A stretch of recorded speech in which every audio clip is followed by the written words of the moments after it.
We concentrate mostly on adult orthodontics, which has become so important. You know, we've gone past the era where you can just cut up a 24-year-old's mouth when their teeth are actually just skewed.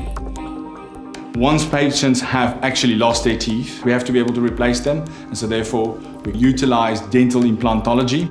We need to then be able to restore or create a functional and biologically safe environment inside the mouth, and we do this with the ceramics. These are the three most important parts that we utilize in our practice, and these are the treatment options that we are actually passionate about.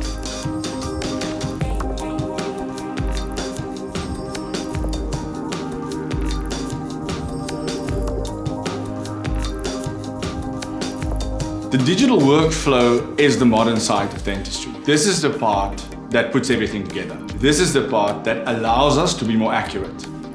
Everybody in all the rooms have access to all of this technology. So in other words, it means that we're saving time. It's better for us as a team to communicate, but it's also easier to communicate everything that the patient needs to the patient directly.